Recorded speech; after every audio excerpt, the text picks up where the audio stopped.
Yung piyesta sa Pentecostes kaninyo. Mura man lagi dili malipay. Atong palakpakan ang balaang espiritu mga igsoon. O kana murag nakamata na gamay. Karon mga igsoon, adunay higayon nga sa nagmisyon pa ko kanhi no sa Africa atong panahona didto ko sa Tanzania no sa Eastern Africa. Unya usa ka higayon ni bisita ko sa usa sa among mission areas no sa community namo sa mission. Unya pag-abot nako didto anang pagkagabi nahibaw-an nako nga gidapit diay sila og panihapon kay dunay suod kaayo sa mission nga nag-birthday. Mao to nga kaon man nikuyog ko kay panihapon na guna, di ba? Pag adto na ako dito mga igsuon, kaming upat mami, na medyo naulahi mi gamay, ang mga lamisa occupied na. So nagiya-iya na lang mi og pangita og bakanting lamisa nga doon na pa'y bakanting lingkuran. Aron nga dito mi mo lingkod, unya nabahin na nagabulag mi nga upat, no? Sa usa ka lamisa nakita nako nga dunay tulo nga naglingkod so bakante pa ang usa moto nga didto ko nilingkod. Paglingkod nako didto nabantayan nako nga silang tulo hilom kaayo wala gyud sila tingganay. So ako pod nga mao pay pag-abot nangumusta ko nila yun ana unya ang akong kanabitaw makita nimo nga antahay gyud sila kaayo nga mo istorya murag duna gyud problema. So naningkamot ko nga magkaistoryahan ay didto na ako nahibaw-an nga hilom sila kaayo tungod kay dili diay sila magkasinabot. No? Kay nganuman ang usa French speaking, dili kabalo mo in English, di pud siya kabalo nga mo Kiswahili, no? Ang sinultihan sa Tanzania o sa Eastern Africa. Kadtong usa English speaking, di siya kabalog French, di pud siya kabalog mo Kiswahili. Kadtong usa Kiswahili speaking, di pud siya kabalog mo in English, di pud siya kabalog mo French, no? So natural unsaon man nila pagkasinabot nga lain-lain man sila sinultihan. So pagkabantay nako ana mo to nga nahimo ko nga instant translator. Libre pa.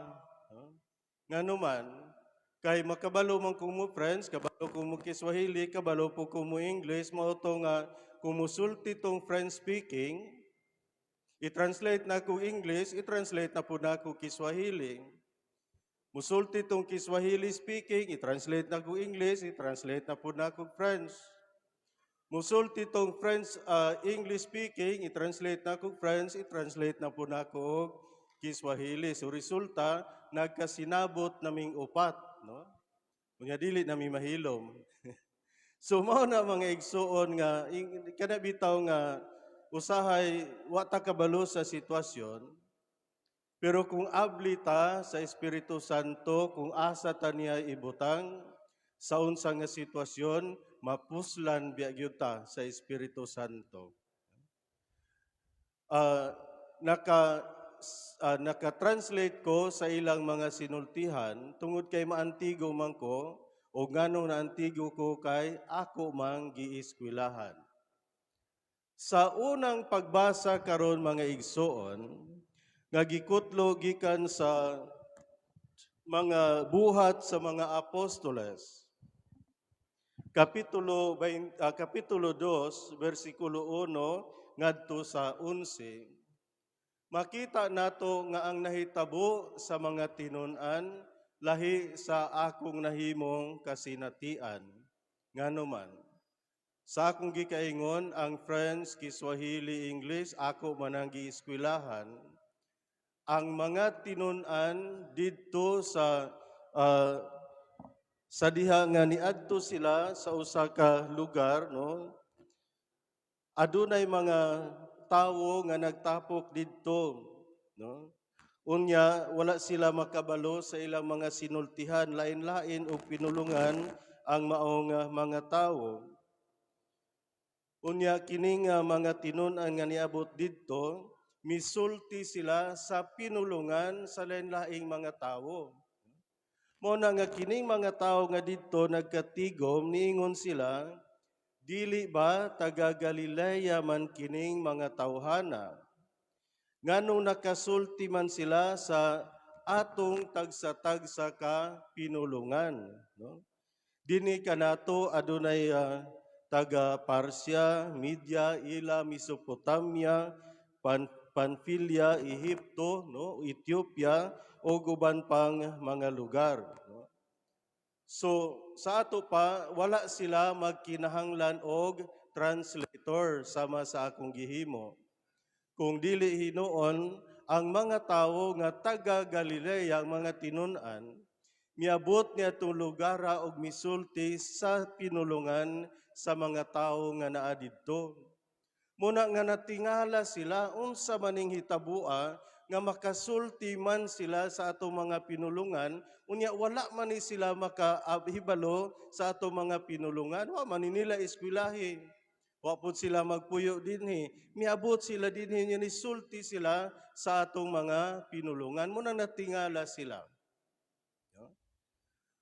Mga igsuon, pagkanindot ni ining maong hitabo, kay ipasabot ni ini mao, nga sa diha nga mikunsad ang Espiritu Santo sa dagway o porma sa dila nga kalayo, na abli ang ilang mga kasing-kasing, na abli ang ilang alimpatakan, na abli ang ilang dila o ilang mga ngabil, o makasulti na sila o nagkalain-laing pinulungan. Buot ipasabot mga igsuon nga kung moingon kita nga naabli sila o makasulti ng lain-laing pinulungan, wala na karoy barrier, no? Wala na ibabag. Aron nga ikasangyaw ang maayong balita ngadto sa tanang mga tawo sa tanang suok sa tibuok kalibutan, kay makasulti naman ang mga tinun-an sa ilang mga pinulungan nga wala na magkinahanglan pa og translator. Ako bilang misyonero sulod sa pulo ka tuig dito sa Africa, sa matag higayon nga masahin ko og bag-ong misyon, sa mga at least sa first 3 months magkuyog ko kanunay og translator. Kung asa kong dapita mo adto, asa ko mumisa unsay pinulungan anang lugara, dunay translator nga akong kuyog aron nga ikapasabot sa mga tawo ang akong gisulti pinaagi sa translator. Samtang ang mga tinun-an walay translator. Sila mismo nagsulti sa pinulungan sa mga tao. Ug mao kana ang gasa alang sa matag usa kanato bilang usa ka simbahan. Tungod kay kining maong gasa nga nadawat sa mga tinun-an dinasig sa Espiritu Santo nga mitugdon sa matag usa kanila sa dagway sa dila nga kalayo, ang mga tinun-an karon nakabaton og kaisog, nakabaton og kadasig, aron isangyaw nila ang maayong balita ngadto sa tanang katawhan. Unya mga igsuon, kining maong pagsangyaw sa maayong balita, makita nato mga igsuon nga dili lamang kini basta niabot sa mga tinun-an. Kung dili hinuon ang maong mga tinun-an, gisugo gayod sa nabanhaw nga Kristo.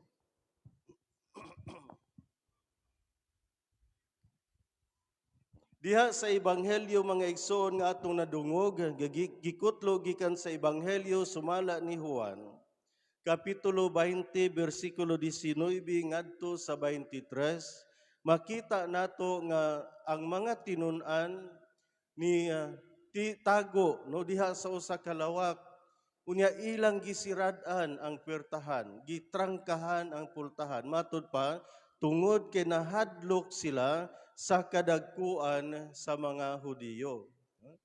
Kay natural, gipatay si Jesus, no, gipaantos, gilansa sa cross, gilubong, so nakita gyud nila nga gipatay gayud si Jesus unsay nahitabo niya. No? Muna nga natural lamang no sa puntong tawhanon nga ang mga tinun-an mahadlok usab. No? Unsa may mahitabo nato gipatay manggani ang mga tinun-an kita pakaha. No? Sumaw na nga nanago sila. Pero taliwala nining trangkado nga pultahan mga igsuon, ang nabanhaw nga Kristo mipakita uban kanila sa taliwala gayud nila og miingon mainyo unta ang kalinaw. Mainyo unta ang kalinaw. Abi ninyo mga igsuon, alang sa matag usa kanato karon nga namati nining mensahe no sa ebanghelyo, angayan biya no bilang mga Kristohanon nga mangutana usab kita sa tagsa nato kakaugalingon. Bilang binunyagan karon, unsa man ako diha sa akong pagka sumusunod ni Kristo? Abli ba ang akong pultahan? Abli ba ang akong kasing-kasing? Abli ba ang akong alimpatakan?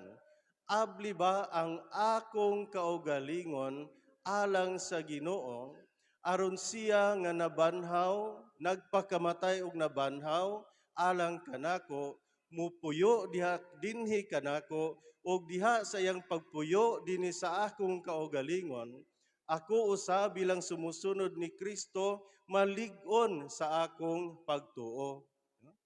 Nga sa ato pa, dili lang basta kay nabunyagan ako.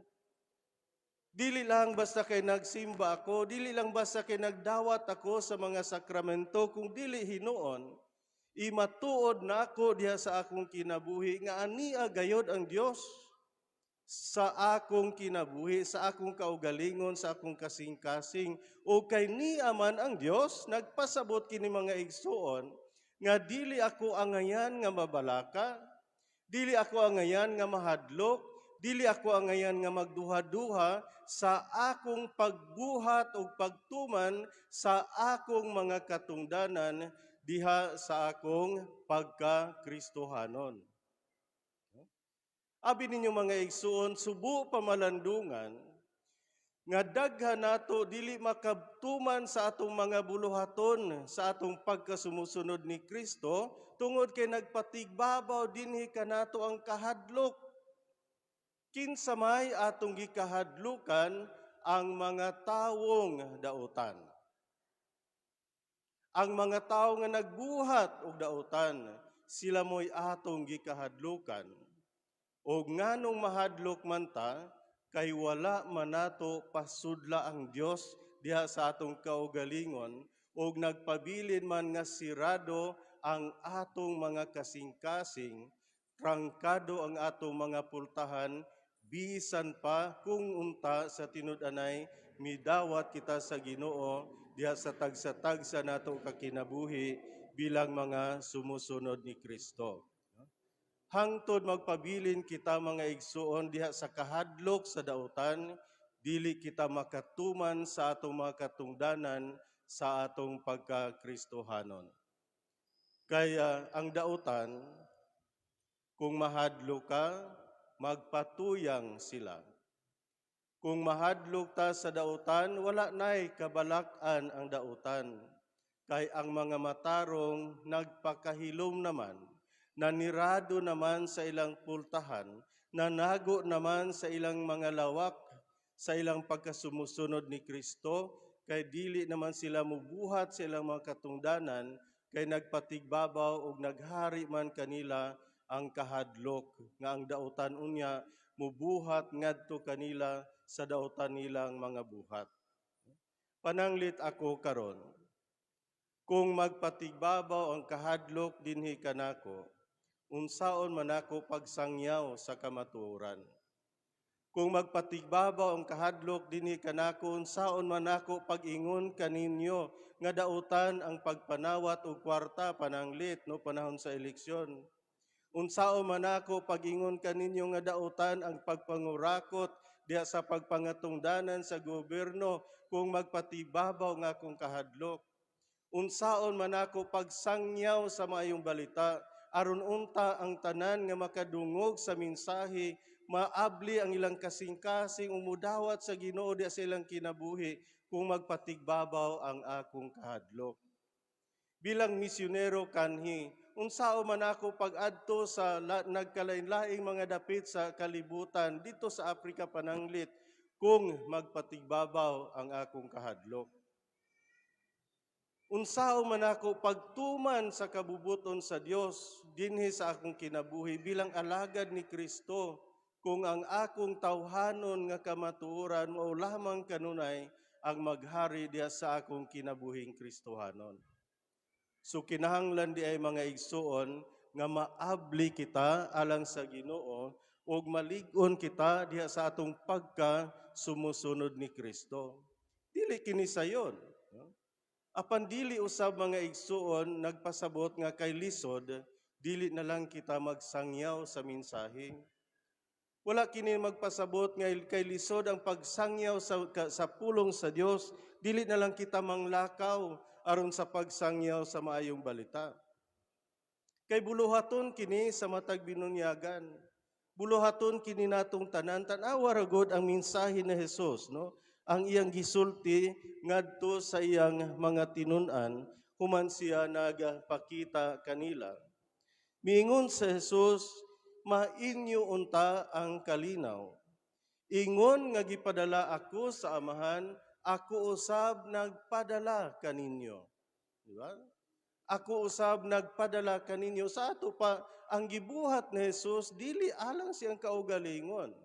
Kung dili pagtuman sa sugo o sa kabubuton sa Amahan kaniya nga nagpadala kaniya nganhi sa kalibutan.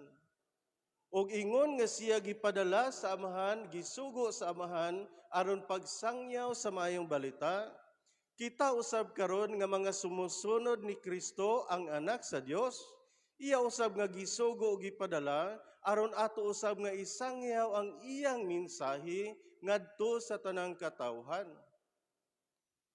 Pero unsao man nato pagsangyaw? Mga igsuon, sayod kita nga dili kitang tanan makaadto sa nagkadaiyang mga dapit sa tibuok kalibutan. Sama sa akong gihimo nga niadto sa nagkadaiyang mga nasod sa Afrika bilang misyonero. Pagkanindot unta kung mabuhat nato kanang tanan. No? Apan dili ingon ni ana. No? Apan wala kini magpasabot nga tungod kay dili ta makaadto sa Afrika, tungod kay dili kita makaadto sa China, tungod kay dili kita makaadto sa Brazil ug unsang mga nasura sa kalibutan aron sa pagsangyaw sa mayong balita, dili na kita makatuman sa atong mga katungdanan sa pagkabinunyagan. Tungod kay daghan kayong paagi mga igsuon nga atong paambit si Kristo ngadto sa atong mga kaigsuonan. Una, diha mismo sa atong mga pamilya, di ba? Kung atong tan-awon pag-ayo, no? Ang atong mga ginikanan, kamong mga ginikanan, aduna mo'y kamoy katungdanan ngadto sa inyong mga anak, sa inyong mga mahal sa kinabuhi. Og sila ang pinakauna ninyong misyon. Ang inyong mga anak nga dad-on ninyo sila ngadto kang Kristo. Pinaagi sa pagmatuto kanila diha sa pagtuo, pagtudlo kanila sa kamatuoran sa pagkakristohanon, paglig-on kanila diha silang kinabuhi bilang mga sumusunod ni Kristo. Kay unsabay kapuslanan, kung ikaw ginikanan, nagsimba matag Domingo pananglit. Nya samtang ni simba ka, bali nimong ampo dire, unyang imong anak natulog ra. Bali nimong ampo ngadto sa Ginoo, Lord, mabut-an na unta ni akong anak, pero pagkagabi padtuon nimo sa baylihan. Ngano man nimo pasimbahan, isugot man kang mamayli siya. Diba? Unsa may kapuslanan nagsigi kag ampo para sa imong bana, kay Domingo ron Pentecost Sunday, unya paguli nimo siya to anas bulangan. Asa man ang imong pagkasumusunod ni Kristo? unsa may nahitabo sa imong pagkabinunyagan nga wala man nimo ablihi ang imong pultahan. Di ba niingon sa Jesus, ingon nga gipadala ako sa Amahan, ako usab nagpadala kaninyo. So asa man ta magsugod kung gipadala kita sa Ginoo, diha mismo sa atong mga pamilya. Diha mismo sa atong mga mahal sa kinabuhi. Kay sila atong mga kanabitong buluhaton atong katungdanan dadon nato sila ngadto sa Ginoo. Dili kita mutugot nga samtang kita anaa sa Dios kay mituo kita sa Dios, ang atong mga mahal sa kinabuhi kanunay nga nagpahilayo sa Dios. Kay dili ka na mo'y matuod nga Kristohanon. Kay usa ka matuod nga Kristohanon mga igsoon, dili maniguro sa iyang kaugalingon nga kaayuhan lamang. Kung dili hinoon ang usa ka Kristohanon, dili siya Kristohanon nga siyara. Kung dili kitang tanan bilang mga Kristohanon, mga binunyagan, usa kita ka katilingban. Katilingban nga mituo kang Kristo. Katilingban nga midawat kang Kristo. Katilingban nga nagsimba sa Dios diha sa atong kinabuhi ug unsa man ang pinakaunang katilingban nga ngayon natong atimanon, ang ato mismong pamilya. Diba? Pila man nato karon nga niya dinhi ang nagampo pa, naghiusa pa sa pagampo bilang usa ka pamilya nga Katoliko. Pananglit sa pagkagabi, doon na ba'y ginikanan nga muingon, sama sa atong mga katigulangan kanhi. Ngayon alas 6 sa gabi, kinahanglan manguli ang mga anak o mga apo nga naa niya ng panimalaya aron magampo, magrosaryo, ang ilang termino sa una, mag-orasyon. Diba? Napabay ingon anak karon? Diba? Imong apo nga gamay pa kaayo, di na ganin imo maing matudluan o panguros kay di na mabutang ning cellphone, na busy ng duha ka kamot sa cellphone kay gadula. Nya asa man ang imong pagkakristohanon nga ginikanan? Nga di naman pwedeng ibutang niyang iyang cellphone kay importante naman to kaayo kay nahinumdum ko doon ako'y usa ka pag-umangkon. Nga kining pag-umangkonan nako paraygon jud ni siya kaayo nako sa gamay pa siya. Miabot ang higayon nga ang akong pag-umangkon gipalitan og tablet sa iyang amahan. Tungod kay doon na siya tablet, unsa may mahitabo, magsige na siya dula. Sao man niya itong iyang tablet? O tungod sa iyang tablet, muabot ko sa balay kaysa katungwa pa siya cellphone, pa siya tablet, makadungog siyang sakyanan na sa gate, mudaga na dayon to kay siya mo abre. Pero sa dihang may tablet na siya, naana lang ko sa kwarto, na siya sa sala, di na gani mo amin. Ako siyang tawgon, hoy, ngano wa man kani amin? Ayaw, unya ratito, kay mamatay niya ko. Mamatay unya siya, kay naaman sa iyang cellphone. Dili gud siya ang iyang cellphone. Di ba? So, tungod niya ng gadget, nalayo siya sa iyang pagkabata. Nawala ang iyang pagkaparaygon, ang iyang kinabuhi, tuwa na sa iyang tablet. Tungod ni anang maong mga butang, mga igsuon, nga tinud-anay nga makalipay sa mga bata, usahay, kining atong pagkatapulan, no? Sa may atong buhaton, aron ang bata dili maglakaw-lakaw dito sa gawas, matablaw tag sunod-sunod. Aron ang bata dili mo unsa dinha, dili mo palayo, atong tagaan dayon og cellphone or gadget unsa dinha. Aron mabisi sila, at least nagdula pero naara. Hinumdumin ninyo ni mga igsuon, kanang gadgets, parihara na og drugs alang sa mga bata. You are drugging your children. Kay mao magina maadik, magina sila, kay malipay man na sila. That is their world. Ila ng kalibutan. Nya ikaw mo'y nagbutang nila din ha. So kung tagaan manggaling og gadgets, at least unta kontrolon gyud ang paggamit sa gadgets 1 hour lang. or walay gadgets panahon sa pagkaon or mga inanang mga disiplina aron maanad ang bata nga dili pud unta nila malimtan ang ilang pagkabata. No, mahinumdum pa ko sa una kung mag-ingon may magdula mi, manggawas mi dito sa ulan, dula man. Or magdagandagan dito mamatong og mga kahoy usahay magsinumbagay pero mo nay kalibutan sa mga bata unta.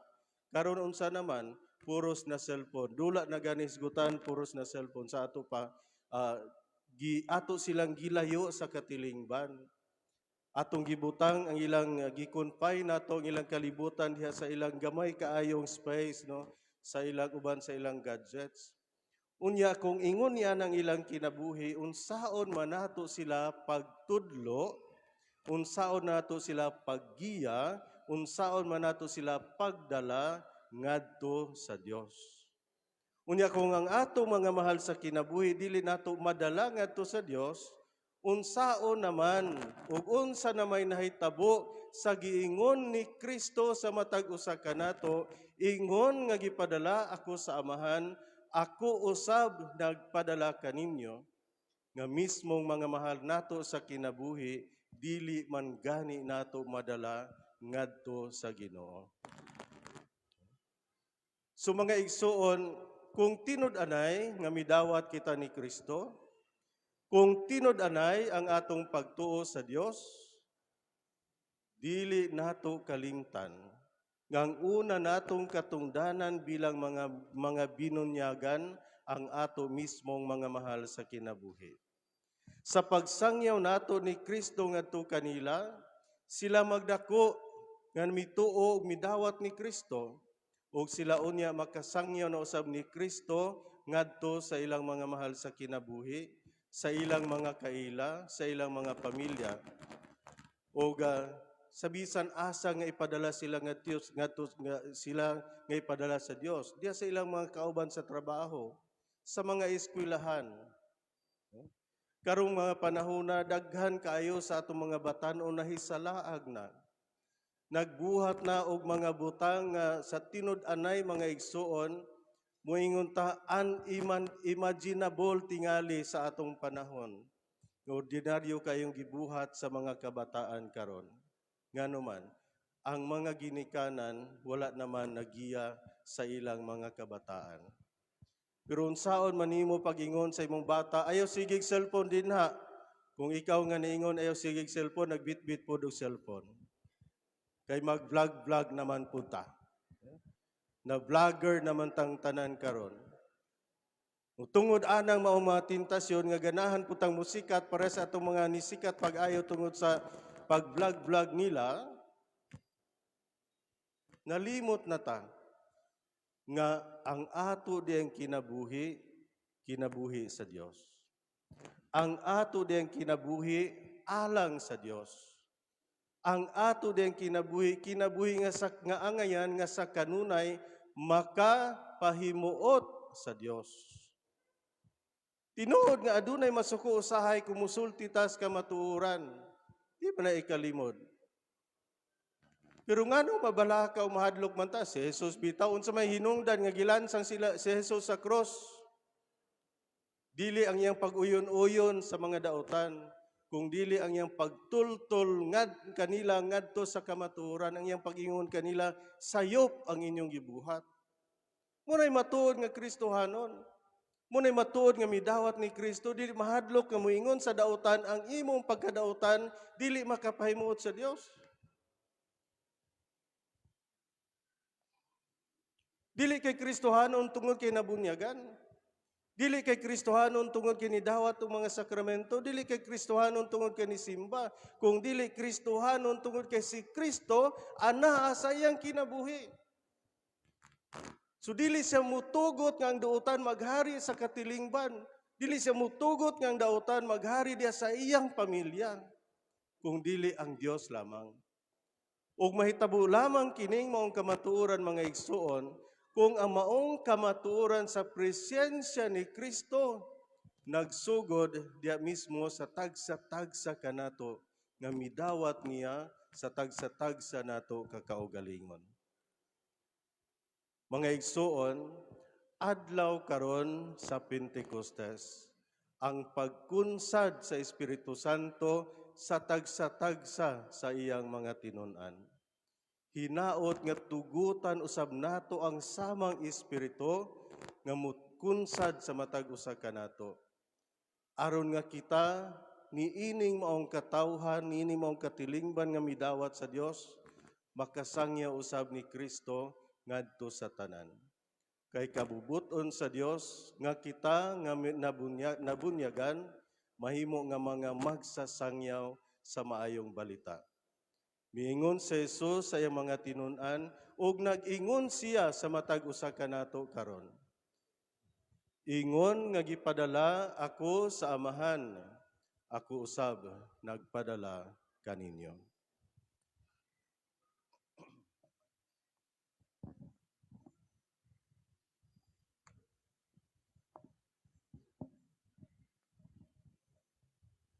Palihog manindog.